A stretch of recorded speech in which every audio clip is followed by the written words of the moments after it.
पंचमुखी हनुमान की कहानी। जानिए पंचमुखी क्यों हुए हनुमान। लंका में महाबलशाली मेघनाद के साथ बड़ा ही भीषण युद्ध चला। अंततः मेघनाद मारा गया। रावण जो अब तक मद में चूर था, राम सेना खास तौर पर लक्ष्मण का पराक्रम सुनकर थोड़ा तनाव में आया। रावण को कुछ दुखी देखकर रावण की मां कैकसी ने उसके पाताल में बसे दो भाइयों अहिरावण और महिरावण की याद दिलाई। रावण को याद आया कि यह दोनों तो उसके बचपन के मित्र रहे हैं। लंका का राजा बनने के बाद उनकी सुधि नहीं रही थी। रावण यह भली प्रकार जानता था कि अहिरावण व महिरावण तंत्र मंत्र के महापंडित, जादू टोने के धनी और मां कामाक्षी के परम भक्त हैं। रावण ने उन्हें बुला भेजा और कहा कि वह अपने छल बल कौशल से श्री राम व लक्ष्मण का सफाया कर दे। यह बात दूतों के जरिए विभीषण को पता लग गई। युद्ध में अहिरावण व महिरावण जैसे परम मायावी के शामिल होने से विभीषण चिंता में पड़ गए। विभीषण को लगा कि भगवान श्री राम और लक्ष्मण की सुरक्षा व्यवस्था और कड़ी करनी पड़ेगी। इसके लिए उन्हें सबसे बेहतर लगा कि इसका जिम्मा परमवीर हनुमान जी को सौंप दिया जाए। राम लक्ष्मण की कुटिया लंका में सुवेल पर्वत पर बनी थी। हनुमान जी ने भगवान श्री राम की कुटिया के चारों ओर एक सुरक्षा घेरा खींच दिया। कोई जादू टोना, तंत्र मंत्र का असर या मायावी राक्षस इसके भीतर नहीं घुस सकता था। अहिरावण और महिरावण श्री राम और लक्ष्मण को मारने उनकी कुटिया तक पहुँचे, पर इस सुरक्षा घेरे के आगे उनकी एक न चली। ऐसे में उन्होंने एक चाल चली। महिरावण विभीषण का रूप धर के कुटिया में घुस गया। राम व लक्ष्मण पत्थर की सपाट शिलाओं पर गहरी नींद सो रहे थे। दोनों राक्षसों ने बिना आहट के शिला समेत दोनों भाइयों को उठा लिया और अपने निवास पाताल की ओर लेकर चल दिए। विभीषण लगातार सतर्क थे। उन्हें कुछ देर में ही पता चल गया कि कोई अनहोनी घट चुकी है। विभीषण को महिरावण पर शक था। उन्हें राम लक्ष्मण की जान की चिंता सताने लगी। विभीषण ने हनुमान जी को महिरावण के बारे में बताते हुए कहा कि वे उसका पीछा करें। लंका में अपने रूप में घूमना राम भक्त हनुमान के लिए ठीक न था, सो उन्होंने पक्षी का रूप धारण कर लिया और पक्षी का रूप में ही निकुंभला नगर पहुंच गए। निकुंभला नगरी में पक्षी रूप धरे हनुमान जी ने कबूतर और कबूतरी को आपस में बतियाते सुना। कबूतर कबूतरी से कह रहा था कि अब रावण की जीत पक्की है। अहिरावण व महिरावण राम लक्ष्मण को बलि चढ़ा देंगे। बस सारा युद्ध समाप्त। कबूतर की बातों से ही बजरंग बली को पता चला कि दोनों राक्षस राम लक्ष्मण को सोते में ही उठाकर कामाक्षी देवी को बलि चढ़ाने पाताल लोक ले गए हैं।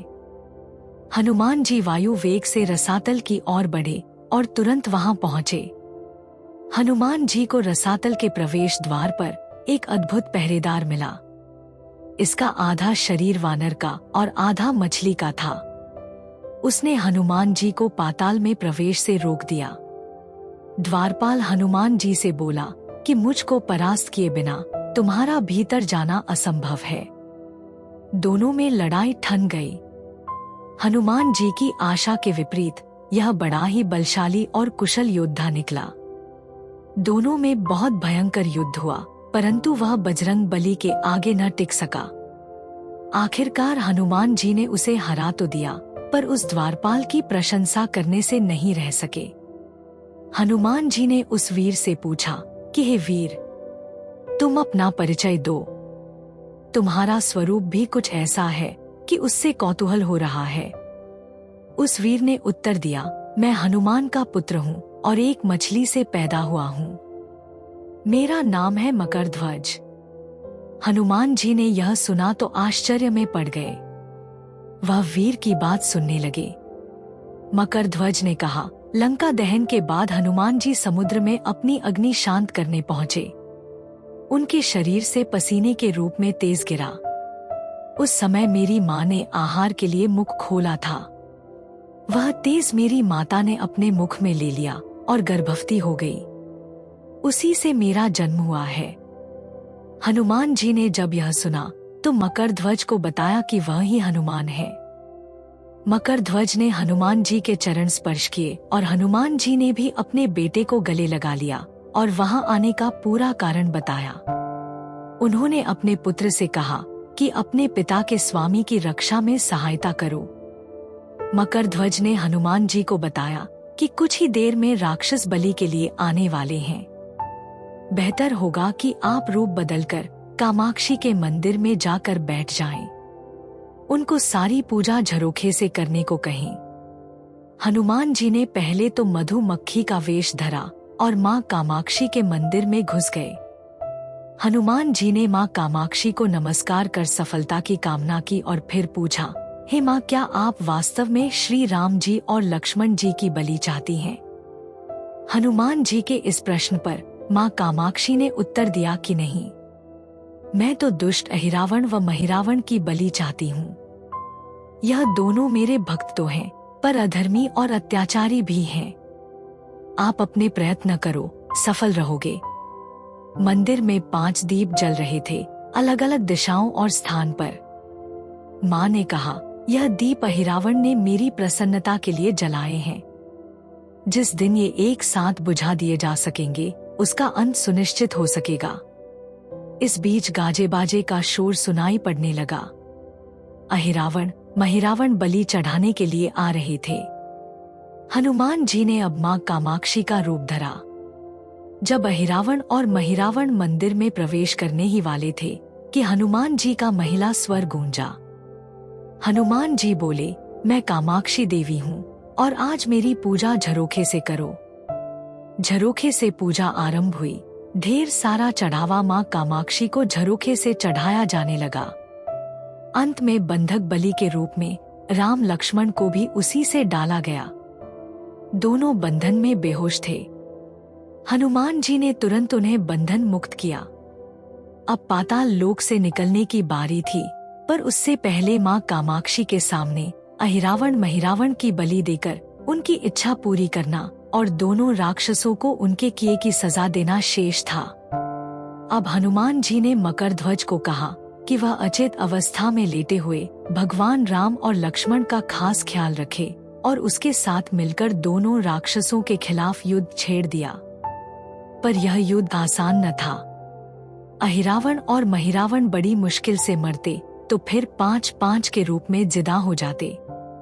इस विकट स्थिति में मकरध्वज ने बताया कि अहिरावण की एक पत्नी नागकन्या है। अहिरावण उसे जबरदस्ती हर लाया है। वह उसे पसंद नहीं करती, पर मन मार के उसके साथ है। वह अहिरावण के राज जानती होगी। उससे उसकी मौत का उपाय पूछा जाए। आप उसके पास जाएं और सहायता मांगे। मकरध्वज ने राक्षसों को युद्ध में उलझाए रखा और उधर हनुमान अहिरावण की पत्नी के पास पहुँचे। नागकन्या से उन्होंने कहा कि यदि तुम अहिरावण के मृत्यु का भेद बता दो तो हम उसे मारकर तुम्हें उसके चंगुल से मुक्ति दिला देंगे। अहिरावण की पत्नी ने कहा, मेरा नाम चित्रसेना है।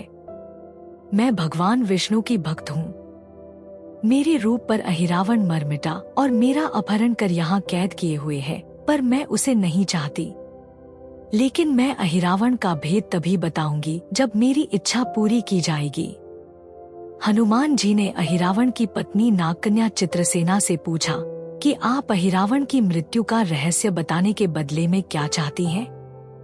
आप मुझसे अपनी शर्त बताएं, मैं उसे जरूर मानूंगा। चित्रसेना ने कहा, दुर्भाग्य से अहिरावण जैसा असुर मुझे हर लाया। इससे मेरा जीवन खराब हो गया। मैं अपने दुर्भाग्य को सौभाग्य में बदलना चाहती हूँ। आप अगर मेरा विवाह श्री राम से कराने का वचन दे तो मैं अहिरावण के वध का रहस्य बताऊंगी। हनुमान जी सोच में पड़ गए। भगवान श्री राम तो एक पत्नी निष्ठ हैं।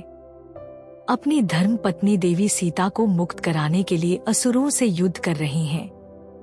वह किसी और से विवाह की बात तो कभी न स्वीकारेंगे। मैं कैसे वचन दे सकता हूँ?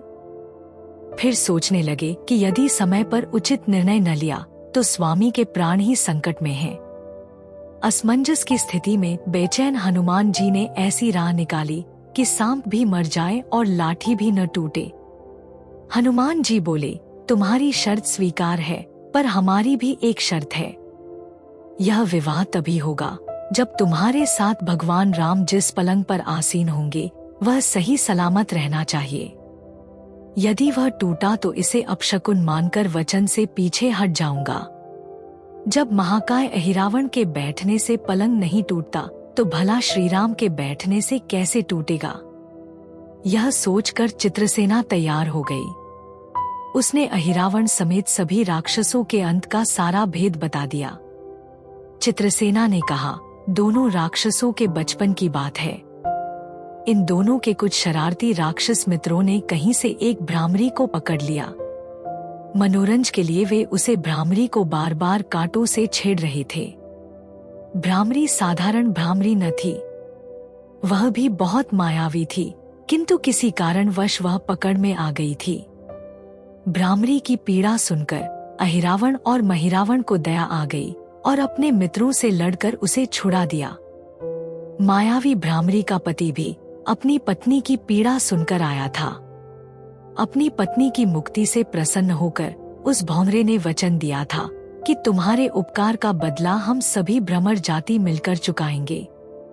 ये भौंरे अधिकतर उसके शयन कक्ष के पास रहते हैं। ये सब बड़ी भारी संख्या में हैं। दोनों राक्षसों को जब भी मारने का प्रयास हुआ है और ये मरने को हो जाते हैं, तब भ्रमर उनके मुख में एक बूंद अमृत का डाल देते हैं। उस अमृत के कारण ये दोनों राक्षस मरकर भी जिंदा हो जाते हैं। इनके कई रूप उसी अमृत के कारण हैं। इन्हें जितनी बार फिर से जीवन दिया गया, उनके उतने नए रूप बन गए हैं। इसलिए आपको पहले इन भंवरों को मारना होगा। हनुमान जी रहस्य जानकर लौटे। मकरध्वज ने अहिरावण को युद्ध में उलझा रखा था, तो हनुमान जी ने भंवरों का खात्मा शुरू किया। वे आखिर हनुमान जी के सामने कहां तक टिकते। जब सारे भ्रमर खत्म हो गए और केवल एक बचा तो वह हनुमान जी के चरणों में लौट गया। उसने हनुमान जी से प्राण रक्षा की याचना की। हनुमान जी पसीज गए। उन्होंने उसे क्षमा करते हुए एक काम सौंपा। हनुमान जी बोले, मैं तुम्हें प्राण दान देता हूँ, पर इस शर्त पर कि तुम यहाँ से तुरंत चले जाओगे और अहिरावण की पत्नी के पलंग की पाटी में घुसकर जल्दी से जल्दी उसे पूरी तरह खोखला बना दोगे। भंवरा तत्काल चित्रसेना के पलंग की पाटी में घुसने के लिए प्रस्थान कर गया। इधर अहिरावण और महिरावण को अपने चमत्कार के लुप्त होने से बहुत अचरज हुआ, पर उन्होंने मायावी युद्ध जारी रखा। भ्रमरों को हनुमान जी ने समाप्त कर दिया। फिर भी हनुमान जी और मकरध्वज के हाथों अहिरावण और महिरावण का अंत नहीं हो पा रहा था। यह देखकर हनुमान जी कुछ चिंतित हुए। फिर उन्हें कामाक्षी देवी का वचन याद आया। देवी ने बताया था कि अहिरावण की सिद्धि है कि जब पांचों दीपक एक साथ बुझेंगे तभी वे नए नए रूप धारण करने में असमर्थ होंगे और उनका वध हो सकेगा। हनुमान जी ने तत्काल पंचमुखी रूप धारण कर लिया। उत्तर दिशा में वराह मुख, दक्षिण दिशा में नरसिंह मुख, पश्चिम में गरुड़ मुख, आकाश की ओर हयग्रीव मुख एवं पूर्व दिशा में हनुमान मुख। उसके बाद हनुमान जी ने अपने पांचों मुख द्वारा एक साथ पांचों दीपक बुझा दिए। अब उनके बार बार पैदा होने और लंबे समय तक जिंदा रहने की सारी आशंकाएं समाप्त हो गई थी। हनुमान जी और मकरध्वज के हाथों शीघ्र ही दोनों राक्षस मारे गए। इसके बाद उन्होंने श्री राम और लक्ष्मण जी की मूर्छा दूर करने के उपाय किए। दोनों भाई होश में आ गए। चित्रसेना भी वहां आ गई थी। हनुमान जी ने कहा, प्रभु, अब आप अहिरावण और महिरावण के छल और बंधन से मुक्त हुए, पर इसके लिए हमें इस नागकन्या की सहायता लेनी पड़ी थी। अहिरावण इसे बलपूर्वक उठा लाया था। वह आपसे विवाह करना चाहती है। कृपया उससे विवाह कर अपने साथ ले चलें। इससे उसे भी मुक्ति मिलेगी। श्री राम हनुमान जी की बात सुनकर चकराए। इससे पहले कि वह कुछ कह पाते हनुमान जी ने ही कह दिया, भगवान आप तो मुक्तिदाता हैं। अहिरावण को मारने का भेद इसी ने बताया है।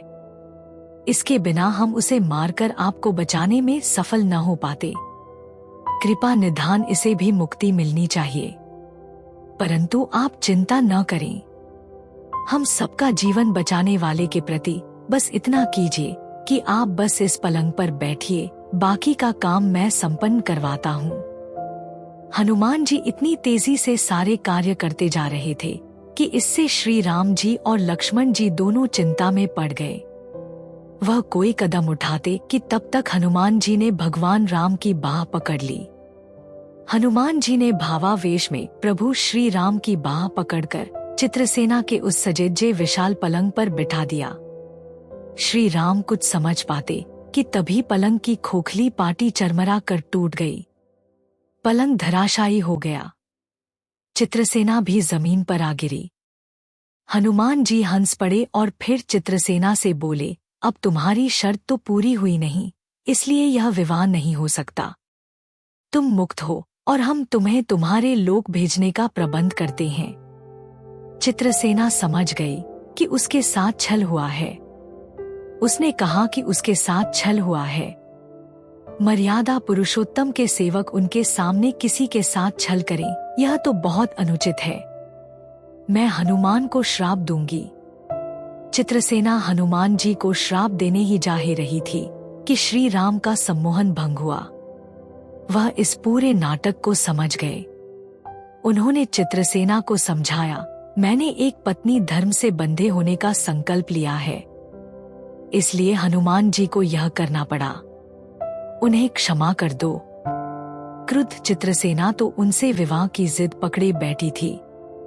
श्री राम ने कहा, मैं जब द्वापर में श्री कृष्ण अवतार लूंगा तब तुम्हें सत्यभामा के रूप में अपनी पटरानी बनाऊंगा। इससे वह मान गई। हनुमान जी ने चित्रसेना को उसके पिता के पास पहुंचा दिया। चित्रसेना को प्रभु ने अगले जन्म में पत्नी बनाने का वरदान दिया था। भगवान विष्णु की पत्नी बनने की चाह में उसने स्वयं को अग्नि में भस्म कर लिया। श्री राम और लक्ष्मण, मकरध्वज और हनुमान जी सहित वापस लंका में सुवेल पर्वत पर लौट आए।